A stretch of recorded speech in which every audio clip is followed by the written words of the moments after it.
மாலை வணக்கம். மதகஜராஜாக்காக எப்போவும் உங்களை சந்திச்சிருக்க வேண்டியது. ஏற்கனவே ஒரு தடவை சந்திச்சேன் பல வருஷத்துக்கு முன்னாடி. மறுபடியும் சந்திக்கக்கூடிய ஆப்பர்ச்சுனிட்டி வரும்னு நினச்சி கூட பார்க்கல. ஆஸ் எ டைரக்டராக அவ்வளோ சந்தோஷமாக இருக்குது. இது ஒரு எதிர்பாராமல் ஆரம்பித்த ஒரு சந்தோஷமான நிகழ்வு.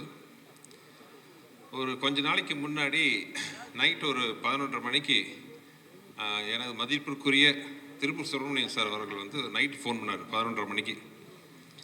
எனக்கு ஒரே ஆச்சரியமாக இருந்துச்சு. ஏன்னா அவரெல்லாம் சீக்கிரமாக தூங்க போகிறவர் 11:30 மணிக்கு 12 மணிக்கு ஃபோன் பண்ணுறாரு, என்ன எமர்ஜென்சின்னு பயந்துட்டு ஃபோன் எடுத்தேன். அப்போ அவர் சொன்னார், சுந்தர் இந்த மாதிரி இந்த மதகஜராஜா படத்துக்கு கூப்பிட்டாங்க, அவர் ப்ரொடியூசர் பார்க்கணுன்னு சொன்னார்.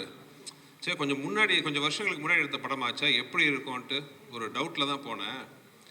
நான் பார்த்து ரொம்ப வியந்துட்டேன். படம் ரொம்ப நல்லா இருந்துச்சுன்ட்டு அந்த படத்தை பற்றி கிட்டத்தட்ட ஒரு அரை மணி நேரம் ரொம்ப ரசித்து சொன்னார்.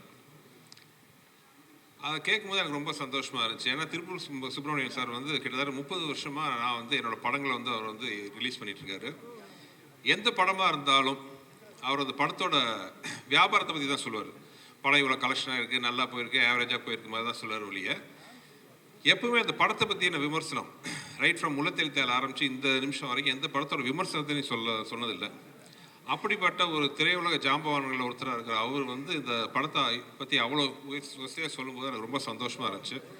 அவர் என்ன சொன்னார்ன்ட்டு ரொம்ப ஓவராக சொல்லிக்கல. ஏன்னா அது பின்னாடி ஏதாச்சும் ஆச்சுன்னா நீங்கள் என்ன நக்கல் பண்ணுவீங்க, அதனால் அது சொல்லலை.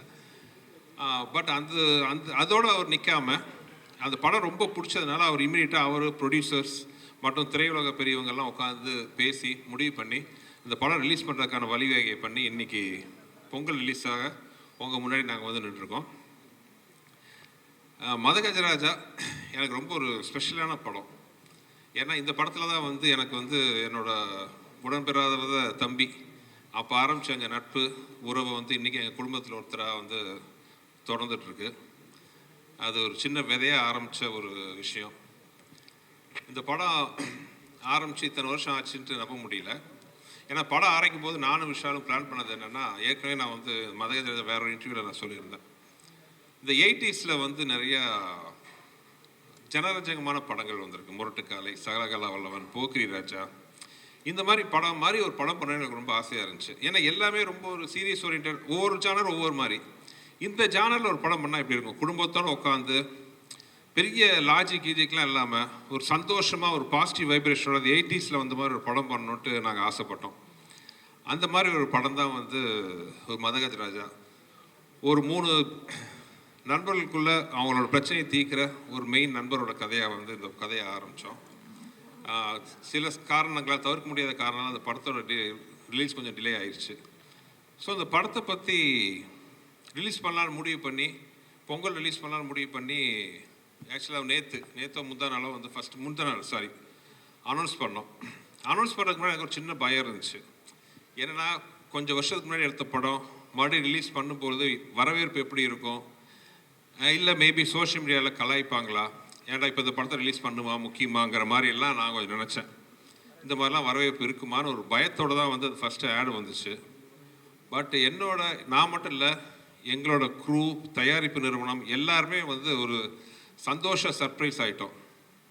ஏன்னா அது சோஷியல் மீடியாவில் இந்த படத்துக்கு கொடுத்த வரவேற்பு ஆர்கானிக்காக எந்த வித ப்ரமோஷன் நாங்கள் இன்னும் ஆரம்பிக்கவே இல்லை, எதுவுமே கிடையாது. ஜஸ்ட் ஒரு அனௌன்ஸ்மெண்ட் மட்டும் தான் பண்ணணும். சோஷியல் மீடியாவில் அவ்வளோ ஒரு வரவேற்பு இந்த படத்துக்கு. சோஷியல் மீடியா மட்டும் இல்லாமல் டிவி ஆகட்டும், யூடியூப், எவ்ரிவேர் அந்த படத்தை பற்றி பயங்கர பாசிட்டிவ் வைப்ரேஷன். இந்த படம் பொங்கலுக்கு வருது, நம்ம போய் பார்க்கணும். இதெல்லாம் பார்க்கும்போது எனக்கும் விஷயங்களுக்கெல்லாம் நாங்கள் பேசி ரொம்ப சந்தோஷப்பட்டுக்கிட்டோம். இன்ஸ்பைட் ஆஃப் இவ்வளோ டிலே ஆனாலும் அந்த படத்து மேலே இருக்கிற ஒரு எதிர்பார்ப்பு இன்னும் இருக்குங்கன்னு நினைக்கும் போது ஒரு டைரக்டராக எனக்கு ரொம்ப சந்தோஷம். இந்த படத்தை வாழ்த்தி வரவேற்று ட்வீட் பண்ணின, சோஷியல் மீடியாவில் போட்ட, டிவியில் பகிர்ந்து கொண்ட அனைத்து நண்பர்களுக்கும் என்னோடது மனமார்ந்த நன்றி. ஏன்னா இது எங்களுக்கு ஒரு பெரிய ஒரு கான்ஃபிடன்ஸ் பூஸ்டாக இருந்துச்சு. அது மட்டும் இல்லாமல் படம் இன்னும் ஒரு வாரத்தில் ரிலீஸ் ஆக போகுது. படத்தை பார்த்துட்டு அதே மாதிரி ஒரு நல்ல ஒரு ஒப்பீனியன் கொடுப்பீங்கன்னு நினைக்கிறேன். ஆனால் அதே நிமிஷத்தில் இன்னொரு சொல்லிக்கிறேன், நாங்கள் யாருமே சொல்லாத விஷயத்தெல்லாம் சொல்லலை. இது ஒரு நல்ல ஒரு என்டர்டெய்னர். பொங்கல் மாதிரி ஒரு ஃபெஸ்டிவல் காலத்தில், ஏன்னா அந்த படம் நாங்கள் ஆரம்பித்த போதே பொங்கல் ரிலீஸை மனசில் வச்சு தான் நாங்கள் ஆரம்பித்தோம். அந்த பொங்கலுக்கு மிஸ் ஆனது இந்த பொங்கலுக்கு வருது. கண்டிப்பாக அது வந்து ஒரு ஃபெஸ்டிவல் மூடுக்கு வந்து ரொம்ப ஒரு அருமையான படமாக இருக்கும்ன்ட்டு நான் வந்து நம்புகிறேன். ஆக்சுவலாக ஒரு நண்பர் வந்து சோஷியல் மீடியாவில் போட்டிருந்தார், மதகஜராஜா லேட்டாக வந்தாலும் லேட்டஸ்ட்டாக வரும்ன்ட்டு. நானும் நம்புகிறேன் இது லேட்டஸ்ட்டாக இருக்கும், உங்களுக்கெல்லாம் பிடிக்கும்ன்ட்டு. ஏன்னா அந்த படத்தில் வந்து ஹியூமர் அவ்வளோ பிரமாதமாக ஒர்க் அவுட் ஆகிருக்கு. இன்னொரு இந்த படத்தில் எனக்கு ஒரு சென்டிமெண்ட் அட்டாச்மெண்ட் என்னென்னா, என்னோட குருநாதர் மணிவண்ணன் சார் கடைசியாக நடித்த படம் அது. இப்போ வந்து அவர்லாம் நம்ம நடுவில் இல்லைன்னு நம்பவே முடியல என்னால். இன்னும் வந்து அவர் நின்று ஆசீர்வாதம் பண்ணிட்டு இருப்பார்னு நினைக்கிறேன். அதே மாதிரி வந்து எனக்கு வந்து ரொம்ப மரியாதைக்குரிய டைரக்டர் திரு மனோபாலா அவர்கள்.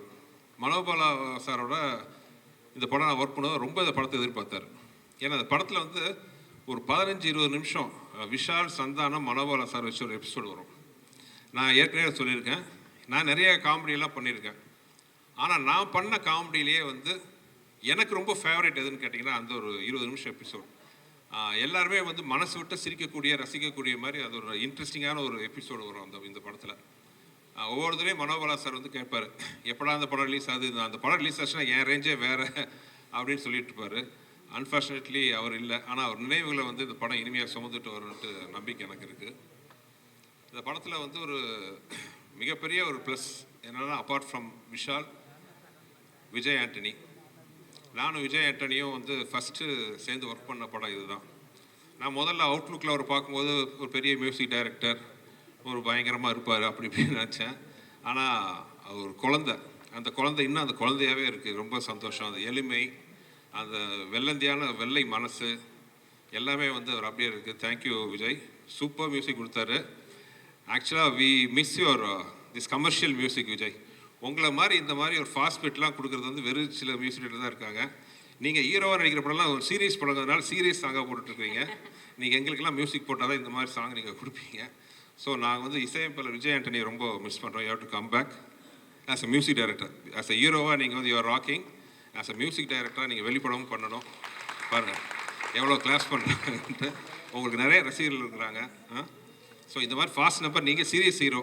ஸோ எங்களை மாதிரி படத்துக்கு இந்த மாதிரி சாங்கெல்லாம் போட்டு கொடுங்க.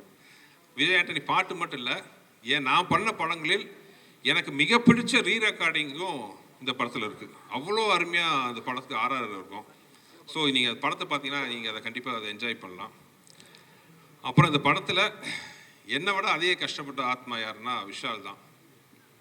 தெரியாதனமாக அவர்கிட்ட சொல்லிட்டேன், கிளைமாக்ஸ் வந்து ஒரு 8 பேக்ஸில் வரணுன்ட்டு. சரின்ட்டாரு. But due to some reasons வந்து அந்த 8 பேக்ஸ் ஷூட்டிங் தள்ளி போயிடுச்சு. கிட்டத்தட்ட ஒரு வருஷம். அந்த ஒரு வருஷம் அந்த 8 பேக்ஸை மெயின்டைன் பண்ணுறது சாதாரண விஷயம் கிடையாது. வெறும் பச்சை தண்ணியை குடிச்சிக்கிட்டு நாங்களாம் சாப்பிடும்போது சோத்தை எல்லாம் மூந்து பார்த்துக்கிட்டு அவ்வளோ கஷ்டப்பட்டார். இன்ஃபேக்ட் ஃபைட் சீக்வன்ஸ்லாம் நிறைய இடத்துல வந்து விளையாட்ட சொல்ல உயிரை பணைய வச்சு. ஆக்சுவலாக இந்த ட்ரைலரில் கூட ஒரு ஷாட் பார்த்துருப்பீங்க. அவர் மொட்டராஜேந்திரன் தலையில் உட்காந்து கீழே வால்ட் அடிக்கணும். அது சின்னதாக டைமிங் மிஸ் ஆகி கழுத்தில் லேண்ட் ஆச்சு. அதை பார்த்து எனக்கு கழுத்து அந்த டொக்குன்னு சத்தமே கேட்டுச்சு. எனக்கு உயிரே போயிடுச்சு. ஐயோ என்ன ஆக போதோ எதோ வருது மனசில். நல்ல வேலையை அப்போலோ பக்கத்துலேயே நாங்கள் ஷூட் பண்ணிட்டு இருந்தோம். இமீடியட்டாக அப்போலோ கூப்பிட்டு போனோன்னா அந்த டாக்டர் பார்த்துட்டு சொன்ன ஒரே வார்த்தை, பிகாஸ் இவர் ஃபிசிக்கலாக எக்ஸசைஸ்லாம் பண்ணி அவ்வளோ ஸ்ட்ராங்காக இருக்கிற ஒரே காரணத்தினால வந்து இதனால் எந்த வித பாதிப்பு இல்லைன்னு சொன்னார். ஆனால் அதை பற்றி இவர் கவலை பண்ணாமல் இமீடியட்டாக வந்து அடுத்த ஷாட்டுக்கு ரெடி ஆகிட்டார். ஸோ படத்தில் ஆக்ஷன்ஸ்லாம் ரொம்ப நல்லாயிருக்கும். எஸ்பெஷலி இந்த கிளைமாக்ஸ் சாங். கிளைமாக்ஸ் வந்து 2 மலைகள் மோதிக்கிற மாதிரி ஒரு ஃபைட் சீக்வன்ஸ் வரும். அதில் வந்து சோனு சூட் ஃபஸ்ட்டே வந்து சோனு சூடோட சட்டையெல்லாம் கழிச்சு ஒரு பேர் பாடியில் வர மாதிரி அவரை பார்த்தோன்னா நாங்களாம் வாயை பிளந்துட்டோம். சும்மா ஒரு 6.25 அடி உயரத்தில் பாடி 6 பேக்லாம் வச்சுட்டு அப்படி இருந்தார். எப்பா என்ன மாதிரி இருக்காருப்பா சோனு சூடு. நாங்கள் ஷூட் பண்ணும்போதே பயந்தோம். அடுத்த நாள் வந்து நம்ம கருப்பு தங்கம் வந்து சட்டையை கழட்டினார். எல்லாம் அறந்துட்டோம். அப்படி ஒரு ஃபிசிக் அந்த பாடி, படத்துக்காக ஒரு கட்டமைச்ச பாடி. அந்த மாதிரி எனக்கு இனிமேல் அந்த மதகஜராஜா வெளியில் வரணும்னு நான் இவ்வளோ ரொம்ப போராடினதுக்கு ஆசைப்பட்டதுக்கெல்லாம் ஒரே காரணம், விஷால் பட்ட கஷ்டத்தை மக்கள் பார்க்கணும். மக்கள் பார்த்து அதை பிடிச்சி ஏற்றுக்கிறது மக்களோட கையில் இருக்குது, பத்திரிகையாளர்கள் உங்கள் கையில் இருக்குது. ஆனால் அந்த உழைப்புக்கு வந்து அவங்க பார்த்தா தானே அதை என்னென்னு டிசைட் பண்ண முடியும். ஸோ அந்த மாதிரி மதகஜராஜா ரிலீஸ் பண்ணணுன்ட்டு நாங்கள் ரொம்ப ஆசைப்பட்டது காரணம் விஷாலோட உழைப்பு என்னன்ட்டு எல்லாம் பார்க்கணுன்னு ஆசைப்பட்டேன். Madha Gaja Raja is a fantastic family entertainer. ரொம்ப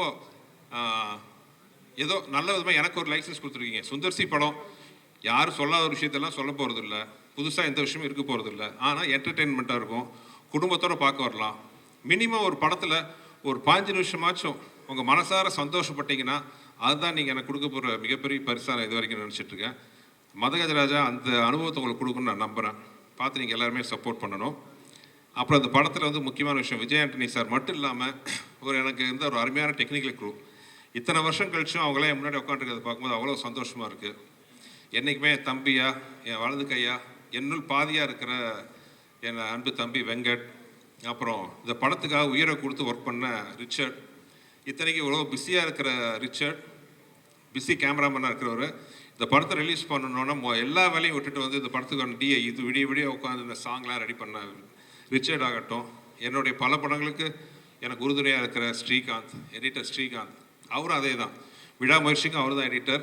பட் இந்த படம் நம்ம மறுபடியும் ஷூட் ரெடி பண்ணணுன்னொன்னே அந்த வேலையாக பிஸியாக இந்த வேலையை உட்காந்து பார்த்துக்கிட்டு எந்த வித எதிர்பார்ப்பும் இல்லாமல், இது நம்ம படம் சார், இந்த படம் வந்து ரிலீஸ் ஆகணும், ஜெயிக்கணுன்ட்டு கை கொடுக்க வந்த ஸ்ரீகாந்த், ரிச்சர்ட், என் ஆர்ட் டைரக்டர் குருராஜ், அப்புறம் என்னோடய ப்ரொடக்ஷன் எக்ஸிக்யூட்டிவ் பாலகோபி, இன்னும் கூட ஒர்க் பண்ண எல்லாரையும், சாரி யாராவது பேர் விட்டு போச்சுன்னு எல்லாம் மன்னிச்சுக்கோங்க. எல்லாருக்கும் இந்த சந்தர்ப்பத்தில் நான் நன்றி சொல்ல விரும்புகிறேன். மொத்தத்தில் ரொம்ப நேரம் பேசி உங்களை இது பண்ண விரும்பல. அதே மாதிரி முக்கியமாக நான் சொல்ல வேண்டியது ஜெமினி ப்ரொடக்ஷன்ஸ். என்னதான் ரிலீஸ் கொஞ்சம் சில காரணங்களால் தாமதமானாலும் ஒரு ப்ரொடக்ஷன் ஹவுஸாக எந்த டைரக்டரோட ட்ரீம் ப்ரொடக்ஷன் ஆஃபீஸ் கம்பெனி அவங்க, ஒரு செகண்ட் கூட வந்து இது வேணுமா, இந்த செலவு பண்ணணுமா, அதை பற்றி கேட்கவே இல்லை. நான் என்ன கேட்டாலும் ப்ரொவைட் பண்ண ஒரு ஃபென்டாஸ்டிக் ப்ரொடக்ஷன் ஹவுஸ். நடுவில் சின்ன காரணத்தினால கொஞ்சம் கேப் ஆகி போச்சு. நான் ஆண்டவனை வேண்டிக்கிறேன், மதகஜராஜாவுக்கு கிடைக்கிற வரவேற்பில் மறுபடியும் ஜெமினியின் கொடி பறக்கணும். ஏன்னா அந்த மாதிரி நல்ல ப்ரொடக்ஷன் ஹவுசஸ் எல்லாம் வந்து சினிமா கிடைக்கிறது வந்து சினிமா கிடைச்ச ஒரு வரம். So we wish Gemini Productions coming back again in a big way sir. You are already big, but as a production house, I want you to come back in a big way, Mr. Anand and Kiran sir. And thank you. பொங்கலுக்கு பத்திரிகைகள் உங்கள் முன்னாடி வந்து நின்று எப்பவும் போல் நான் வேண்டி கேட்டுக்கிறேன், படத்தை நல்லபடியாக மக்கள்கிட்ட போய் சேர்த்தணும். நீங்கள் படம் பாருங்கள், ரசிப்பீங்கன்னு நம்புகிறேன். வேறு என்ன சொல்கிறது, உங்களுக்கு எல்லாத்துக்கும் படத்தை பற்றி தெரியும். அப்புறம் எல்லாருக்கும் இந்த படத்தை ரிசீவ் பண்ண இந்த படத்தை ரிலீஸ் பண்ண போகிறோங்கிற செய்தியை கேட்டோம், நல்லபடியாக ரிசீவ் பண்ணி பாசிட்டிவாக நியூஸ் பண்ணினேன், ட்விட் போட்ட சோஷியல் மீடியா நண்பர்கள், மீடியா டிவி நண்பர்கள் அனைவருக்குமே எனது வணக்கம், எனது நன்றிகள். அப்புறம் என்ன, நீங்கள் எனக்கு பெரிய சப்போர்ட்டாக இருக்கிற என்னோட லக்கி மாஸ்காட், என் ஒய்ஃபுக்கு நன்றி. திடீர்னு அரேஞ்ச் பண்ண ப்ரோக்ராம் சொன்ன உடனே வேறு எந்த ஃபங்க்ஷனுக்கும் அவ்வளோ சீக்கிரம் ஒத்துக்காத டிடி, எங்கள் மேலே இருக்கிற நட்பில் அன்போடு வந்ததுக்கு ரொம்ப நன்றி DD. You made our evening and thank you everybody. நன்றி. மறுபடியும் எல்லாத்தையும் சந்திக்கிறேன்.